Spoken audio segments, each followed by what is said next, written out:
Hello everyone, welcome back to Nepal online school. स्वागत छ तपाईँहरूलाई हाम्रो आरटिभीएस लर्निङ प्लेटफर्ममा। हामी चाहिँ आजदेखि क्लास 9 को कम्पलसरी म्याथमेटिक्स पढ्न सुरु गर्छौँ र कम्पलसरी म्याथमेटिक्सको फर्स्ट टपिक तपाईँहरूलाई थाहा छँदैछ, सेट्स है। र आज हामी यसैको विषयमा चाहिँ छलफल गर्छौँ है। ल, सेट्सको इन्ट्रोडक्सन है सुरुमा। अब सेट्स भनेको के हो भनेर त हामीहरूले 5 क्लासदेखि नै पढ्दै आएको है। हामीले कसरी अब यो सबैमा एउटै छ है डेफिनेसन चाहिँ, a well defined collection of distinct object is defined as sets भनेर पढिएको छ है। हुन पनि त्यही नै हो, वेल डिफाइन्ड है। केही कुरालाई हामीले वेल डिफाइन गरेर राखिएको छ भने त्यसलाई सेट्स भनिन्छ। केही ग्रुपमा राखिएको छ भने, जस्तै सानोदेखि ठुलोतिर जाउँ है त। जस्तै तपाईँहरूको सब्जेक्ट्स है, 9 क्लासमा पढ्नुपर्ने सब्जेक्ट्सहरू, सब्जेक्ट्स होइन। अनि त्यसै गरी नेपालीको अक्षरहरू, इङ्ग्लिसको अल्फाबेटहरू है, यो पनि सेट भयो। अब हामीले डिफाइन गरियो नि त, केही न केही चिजले डिफाइन गरियो नि त। जस्तै मैले तपाईँहरूको 9 क्लासको सब्जेक्टलाई सब्जेक्ट भनेर डिफाइन गरिदिएँ नि त होइन, सब्जेक्ट भनेर डिफाइन गरिदिएँ। त्यसै गरी अब नेपालीको अक्षरहरू होइन, क ख ग घ ङ च यसरी भनियो भने यिनीहरू पनि के भयो, वेल डिफाइन्ड भयो कि। कसरी डिफाइन भयो, यिनीहरू भनेको चाहिँ के हो त, नेपाली अक्षरहरू हुन्। त्यसै गरी अब A B C D E भनियो, यो पनि इङ्ग्लिसको अल्फाबेटहरू हुन्। हो, यसरी केही हामीले डिफाइन गर्न सकिन्छ भने केही चिजलाई ग्रुपमा राखेर यसलाई नै हामीले सेट्स भनिन्छ है। र सेट्सहरूलाई चाहिँ हामीले जेनरल्ली क्यापिटल लेटर्सले चाहिँ डिनोट गर्ने गरिन्छ है। अनि त्यस पछाडि जस्तै ए इज इक्वल्स टु भनेर हामीले यहाँ सेट्सभित्र केही राख्छौँ, बी इज इक्वल्स टु भनेर राख्छौँ है। यसरी एदेखि जेडसम्म है, A1 B1 यसरी दिइन्छ है। हामीले यसरी चाहिँ सेट्सहरूको नाम दिइने चलन छ है। A1 B1 ए प्राइम भनिन्छ कतै, यो प्राइमको अर्थ चाहिँ छ है फेरि छुट्टै, यो डिफाइन त गरिन्छ कि तर अर्थ छ है त्यसको पनि फेरि, यो प्राइमवालाको चाहिँ। अनि त्यस पछाडि अर्को अब B1 है, B2 यसरी डिफाइन गरिन्छ है। अनि त्यस पछाडि सेट्स पछाडि आउँछ हाम्रो नोटेसनहरू। अब अर्को चाहिँ तपाईँहरूले 8 क्लासमा पढ्नुभएको कुरा हो है। 8 क्लासमा चाहिँ हामीले अब कुनै पनि चिजहरू यदि, जस्तै मसँग एउटा सेट छ ABCDE, यो भनेको के हो त, फर्स्ट 5 अल्फाबेट्स अफ इङ्ग्लिस ल्याङ्ग्वेजमा युज हुने फर्स्ट 5 अल्फाबेट्सहरू हो है। यसलाई मैले ए भने हेर्नुहोस् त, यहाँनिर ए यसभित्र पर्छ नि, यो स्मल ए चाहिँ यो सेटभित्र पर्छ भनेर जनाउनको लागि A belongs to the set भनेर भन्न सकियो। त्यसै गरी B belongs to set A यो भन्न सकियो। तर यदि मैले अब एबिसिडीको कुरा गर्दा त बिलोङ्स टु भनेर लेख्न पाएँ। यदि अब यहाँनिर जेड भनेर भन्यो रे कसैले, जेड भयो भने जेड त त्यहाँ बिलोङ गर्दैन, ए भित्र पर्दैन। त्यो लेख्नको लागि चाहिँ हामीले यसरी यो साइन युज गर्ने गरिन्छ है, डज नट बिलोङ्स टु, यसरी डिफाइन गरिन्छ। पढ्ने कसरी, Z does not belongs to A. त्यसै गरी यसलाई चाहिँ हामीले बी बिलोङ्स टु ए, यसरी चाहिँ हामीले पढ्ने गरिन्छ है। यो भयो सेट्सको नोटेसन। यसरी हामीले सेट्सहरूमा नोटेसनहरू राखिन्छ। अब अर्को कुरा गरौँ, representation of set. Representation of set भनेको कस्तो हो त, रिप्रेजेन्टेसन अफ सेट भनेको चाहिँ सेटलाई कसरी रिप्रेजेन्ट गरिन्छ भन्ने कुरा हो, कसरी एक्सप्रेस गर्न सकिन्छ भन्ने कुरा हो। यसको लागि चाहिँ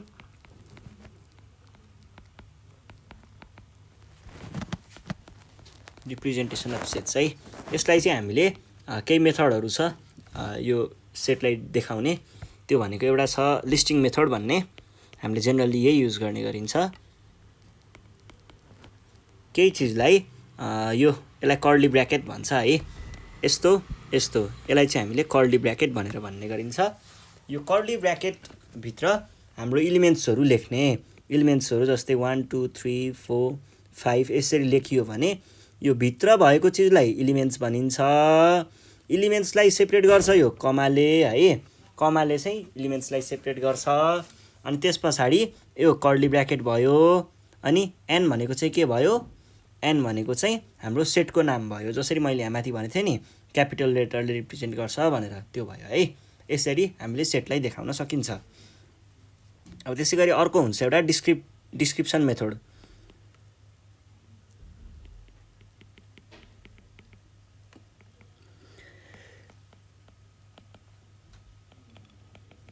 यसमा चाहिँ के हुन्छ भन्दाखेरि ल मैले यहाँनिर यो चाहिँ के भने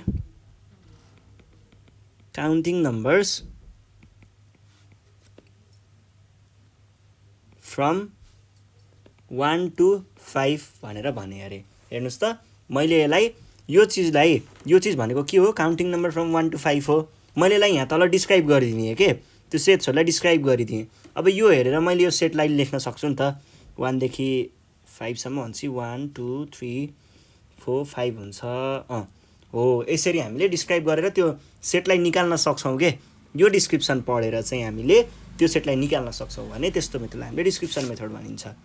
अर्को हुन्छ सेट बिल्डर भन्ने हुन्छ है। यो बब द बिल्डरवाला बिल्डर होइन है, सेट बिल्डर हो है। बब द बिल्डर भन्ने त्यो पोगो भन्ने च्यानलमा आउँथ्यो नि होइन बच्चामा। ल हेर्नुहोस् है, एट्सेट्रा के अरे एक्जाम्पलको लागि चाहिँ जस्तै यही कुरालाई मैले देखाउनु पऱ्यो भने n equals to x such that x such that 1 is less than or equals to x is less than or equals to 5। यो सेट बिल्डर मेथड भनेको चाहिँ यस्तो मेथड हो जहाँनिर चाहिँ हामीलाई फर्मुला जसरी दिइएको हुन्छ के, यो चिज फर्मुला जसरी दिएको हुन्छ अनि यो युज गरेर चाहिँ हामीले सेट्सको इलिमेन्टहरू बनाउँछौँ। जस्तै x भनेको के भनेको छ यहाँनिर x सच द्याट भनेको x भनेको n भित्रको इलिमेन्ट हो र यो इलिमेन्ट भनेको चाहिँ यस्तो चिजहरू हो भनेर देखाएको। जस्तै स्टार्ट भयो, हामीले लेख्नुपर्ने x हो, x के छ, x भनेको 1 देखि 5 1 छ, 1 is less than equals to x भनेपछि 1 पर्यो। त्यसै गरी अर्को अब x को अर्को भाग के गयो, 1 इक्वल आयो। अब यो स्मलर रहेन, अब यो यतापट्टिको केसमा गयो, यतापट्टि चाहिँ x भनेको स्मलर देन 5 भने पछाडि 2 पर्यो, 3 पर्यो, 4 पर्यो, 5 पनि पर्यो इक्वल्स टु भनेपछि यसरी हामीले यो दिएको फर्मुलालाई युज गरेर सेट बनाउन सकिन्छ भने त्यस्तोलाई चाहिँ हामीले के भन्छौँ, सेट बिल्डर मेथड भन्छौँ। यो भयो हाम्रो लेखाइको हिसाबमा। अब अर्को चाहिँ हामीले यसलाई डायग्रामको फर्ममा पनि रिप्रेजेन्ट गर्न सकिन्छ है। डायग्रामको फर्ममा चाहिँ एउटा यस्तो सर्कल के अरे ओभल सेपको बनाइन्छ, सर्कल सेपको होइन। यो अब आफ्नो निड अनुसार हुन्छ, हामीले बनाउँछौँ होइन। अनि यहाँनिर चाहिँ बाहिरपट्टि नाम लेख्ने सेटको अनि 1 2 3 4 5 भनेर लेख्ने चलन छ है। यसरी पनि हामीले कुनै पनि सेट्सहरूलाई रिप्रेजेन्ट गर्न सकिन्छ है त। यो भयो। अब चाहिँ हामी जाउँ एउटा अर्को टपिक, यो चाहिँ अत्यन्त जरुरी के अरे जरुरी भन्न आएछ, अत्यन्त इम्पोर्टेन्ट जस्तो, जरुरी भन्दा इम्पोर्टेन्ट भनौँ, इम्पोर्टेन्ट खालको टपिक छ र त्यो छ हामीसँग सबसेट्स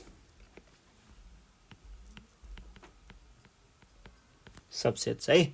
सबसेट्समा चाहिँ यो भनेको कस्तो हो भन्दाखेरि यदि कुनै पनि सेटभित्र कुनै एउटा सेटभित्र अर्को सेट पर्छ भने, अर्को सेट पनि त्यही भित्र पर्छ भने त्यसलाई हामीले के भन्छौँ त, यो भित्रको सेट इज बाहिरको सेटको सबसेट भनेर भन्ने गरिन्छ।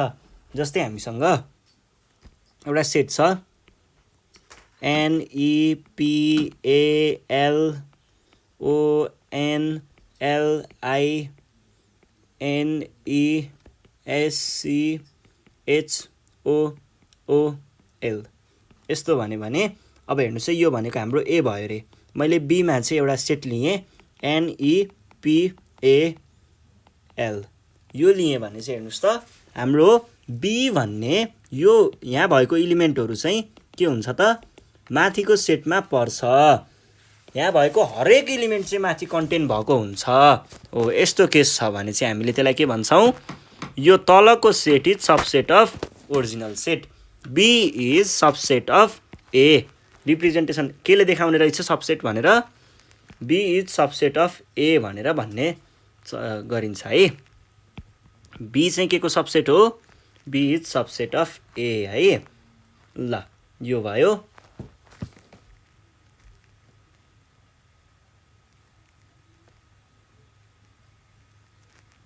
ल यो भयो है। अनि त्यस पछाडि यदि अब यसमा पनि केही केसहरू हुन्छ हेर्नुहोस् है। जस्तै इफ ए इज यस्तो छ भने योलाई के भनिन्छ B is superset of A भनेर भनिन्छ है सुपर सेट अफ ए यो भन्न खोजेको चाहिँ यदि यो बी भयो यो ए भयो भने अनि ए भनेको त यहाँ बी को सबसेट हो भने यो बी यो सबसेटको सुपर सबसेट भनेको ए यसको ठुलोवाला सबसेट भनेको चाहिँ यो बी हो भनेर भन्न खोजेको है यसरी हामीले भन्ने गरिन्छ है अनि प्रपर सबसेटको केस आउँछ एउटा प्रपर सबसेट भनेको चाहिँ यदि ए र बी छुट्टा छुट्टै छ भन्नाले अब हेर्नुस् है यही केसमा पनि यो केसमा चाहिँ प्रपर सेट कसरी हुन्छ भन्दाखेरि ए भित्रको हरेक इलिमेन्ट होइन नि त केही अंश केही इलिमेन्ट मात्र बीमा छ नि त सबै होइन है केही अंश मात्र बीमा छ भने यस्तो केसमा चाहिँ B is proper subset of A भनेर भन्ने गरिन्छ है बुझ्दै हुनुहुन्छ नि कुरा ल यो भयो यस पछाडि अब हामी नेक्स्ट टपिक जाउँ नेक्स्ट टपिक छ टाइप्स अफ सेट्स भनेर भन्छ है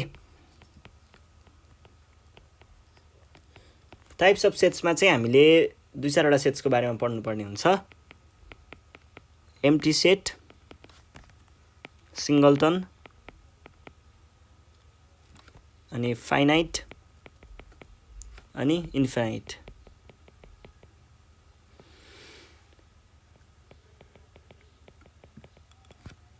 ल हेर्नुस् है सुरुमा एम्प्टी सेट भनेको चाहिँ खाली यसलाई हामीले नल सेट पनि भन्ने गरिन्छ यसमा इलिमेन्टहरु हुँदैन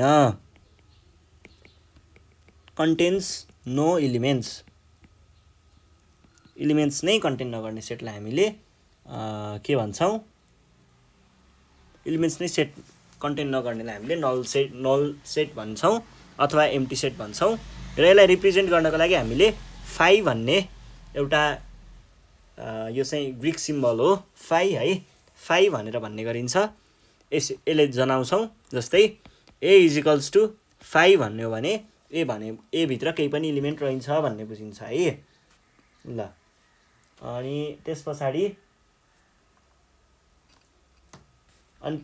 चाहिँ हामीले यसलाई 5 भन्छौं र यस्तो पनि गर्न सकिन्छ है ल हेर्नुस् है अब चाहिँ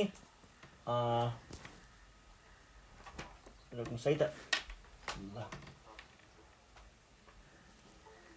अब चाहिँ हामी अर्को हेरौँ यहाँ सिंगलटन भन्ने हुन्छ यो सिंगलटन भनेको चाहिँ कस्तो हुन्छ भन्दाखेरि सिंगलटनमा चाहिँ यसलाई हामीले युनिट सेट पनि भन्ने गरिन्छ कन्टेन्स ओन्ली वान इलिमेन्ट है कन्टेन्स ओन्ली वान इलिमेन्ट एउटा मात्रै इलिमेन्ट हुन्छ यसमा है ल जस्तै a 1 मात्रै भन्यो है a = 1 मात्रै भन्यो अथवा b = x भन्यो यस्तो भनेको चाहिँ हाम्रो सिंगलटन सेट भन्ने गरिन्छ है ल अनि यो भयो है यसपछि अर्को चाहिँ हामीले पढ्नुपर्ने भनेको फाइनाइट सेट है फाइनाइट सेटमा चाहिँ के हुन्छ भन्दाखेरि यसको नम्बरहरु फाइनाइट हुन्छ भनेको हामीलाई एक्ज्याक्ट थाहा हुन्छ के यदि हामीले a b c d e हैन यसरी काउन्टेबल नम्बर्स अफ इलिमेन्ट रहेछ भने यसलाई हामीले के भन्छौं फाइनाइट सेट्स भन्छौं जस्तो तपाईहरुले कार्डिनालिटीको बारेमा त पढिसक्नु भएको छ 8 क्लासमा हो कार्डिनालिटी अफ अ सेट यदि फाइनाइट छ भने कार्डिनालिटी अफ सेट चाहिँ हामीले काउन्ट गर्न सक्छौं भने त्यसलाई हामीले फाइनाइट सेट भनिन्छ र इन्फाइनाइटको कुरा चाहिँ ठ्याक्कै उल्टो कार्डिनालिटी अफ सेट काउन्ट गर्न सकिदैन इन्फाइनाइट छ अथवा त्यहाँ भएको इलिमेन्ट्सहरु इन्फाइनाइट छन् भनेदेखि चाहिँ त्यसलाई हामीले के भन्न सक्छौं त तिनीहरुलाई हामीले इन्फाइनाइट सेट भनेर भन्न सक्छौं है यो है कुरा चाहिँ ल यो पनि भइहाल्यो अब चाहिँ हामीले यसको अब नेक्स्ट टपिक छ हामीसँग नेक्स्ट टपिक भनेको हामीले युनिभर्सल सेटको बारेमा पढ्छौं है त युनिभर्सल सेट भनेको चाहिँ कस्तो खालको सेट हो युनिभर्सल सेटको बारेमा त हामीले 8 क्लासमा पनि पढेको हो ल यसो याद गर्नुस् त युनिभर्सल सेट भनेको कस्तो सेट होला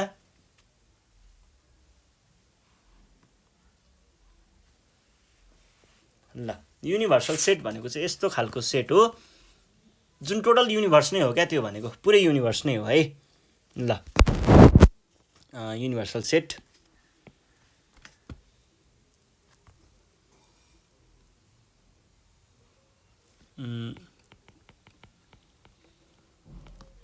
युनिभर्सल सेट। यसको लागि म इक्जाम्पल दिएँ।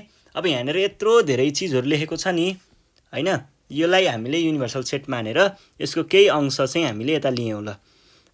ए भनेको यता हाम्रो युनिभर्सल सेट भयो, बी भनेको चाहिँ ओओएल भन्यो भने यो ओओएल भनेको के हुन्छ, कुनै पनि चिजहरू यदि युनिभर्सल सेटको अन्डरमा छ भने, कुनै सेट युनिभर्सल सेटको अन्डरमा छ भने सधैँ यो सानोवाला सेट चाहिँ युनिभर्सल सेटको सबसेट हुन्छ। यो कुरा बुझ्नु पर्यो है। युनिभर्सल सेट भनेको त्यस्तो खालको सेट हो है, भनेको super set of any set भनेर भन्दा पनि हुन्छ है ल। यो भयो। अनि त्यस पछाडि अर्को ओभरल्यापिङ भन्नेको बारेमा पढ्नुपर्छ तपाईहरुले। Overlapping sets. ओभरल्यापिङ सेट्स भनेको कुनै दुईटा सेट्सहरू छ हामीसँग। ए मैले यहाँ फर्म भरेको यो मिलेन है अलिकति, यो चाहिँ अब मैले ख्याल नगरी बनाएको थिएँ, त्यो मिलेन है। एल दुईटा हुन पाउँदैन है, र ओ पनि दुईटा हुन पाउँदैन। एल यहाँ आयो, आई एन ई पनि दुईटा हुन पाउँदैन, एन पनि दुईटा हुन पाउँदैन। एउटै सेटमा दुईटा एलिमेन्ट त्यसरी लेख्न पाइँदैन है। यो अघि चाहिँ लेखिहालिएछ कि, तर यो एन पनि दुईटा भयो, एल पनि दुईटा भयो, ओएचसी एसआइएनई ए ल हो यस्तो हुन्छ है। यो ओएल यो दुईटा हुँदैन है, अघि भन्न बिर्सिएछ ल।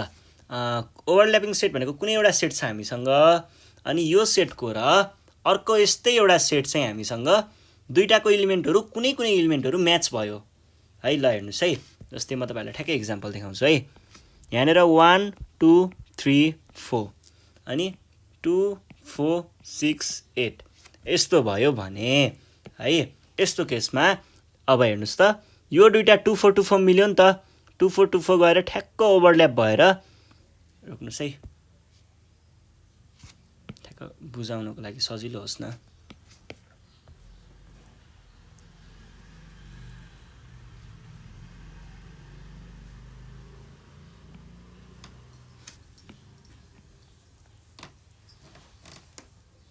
यो भयो, अनि 2 4 6 8 भयो रे। अब हामीले कस्तोलाई चाहिँ ओभरल्यापिङ भन्छौँ भन्दा, यो 2 4 भन्ने दुईटा एलिमेन्ट के छ, दुईटैमा एउटै छ भने दुईटै गएर यसरी ओभरल्याप भयो, यसरी ओभरल्याप भयो भने त्यसलाई चाहिँ हामीले के भन्छौँ त, त्यस्तो केसमा चाहिँ हामीले तिनीहरूलाई ओभरल्यापिङ सेट भन्छौँ। केही एलिमेन्टहरू दुईटैमा पर्ने भएर एकै ठाउँमा लगेर गाबियो भने त्यसलाई ओभरल्यापिङ। त्यसै गरी अर्को हुन्छ डिसजोइन्ट भन्ने, जुन चाहिँ यसको ठ्याक्क उल्टो हो है। Disjoint sets. डिसजोइन्ट सेट्स भनेको चाहिँ एउटै नभएको है, कुनै पनि एलिमेन्टहरू कमन नभएको, एउटै नभएको, छुट्टाछुट्टै भएको, यस्तोलाई हामीले डिसजोइन्ट सेट्स भनेर भन्ने गरिन्छ है। छुट्टाछुट्टै भएको, यतापट्टि छुट्टै छ उतापट्टि छुट्टै छ, यस्तो चिजलाई हामीले डिसजोइन्ट सेट भनेर भन्ने गरिन्छ ल। यो भनेको आजको हाम्रो बेसिक इन्ट्रोडक्सन थियो, जुन चाहिँ हामीले 8 क्लासदेखिको अहिले 9 क्लासमा रिभिजन गऱ्यौँ है। बिर्सेको हुन्छ नि त यार एक वर्षमा, त्यही भएर रिभिजन गरेको मात्र हो है यो चाहिँ ल। नेक्स्ट सिरिजदेखि चाहिँ हामीले अपरेसन अफ सेट्स चाहिँ पढ्न थाल्छौँ, त्यसको लागि तयारी भएर आउनु होला। यति भन्दै आजको सेसनबाट चाहिँ नेपाल अनलाइन स्कुल बिदा माग्न चाहन्छ। घरमा बसेर मजाले पढ्नु पर्यो है ल। केही प्रब्लम भयो भने हामीलाई कन्ट्याक्ट गर्न सक्नुहुन्छ, तल नम्बर दिएको छ है डिस्क्रिप्सनमा, चेक गर्न सक्नुहुन्छ। साथीहरूलाई भिडियो सेयर गर्दै गर्नु होला, अनि सब्सक्राइब गर्न चाहिँ नबिर्सिनु होला है त। धन्यवाद।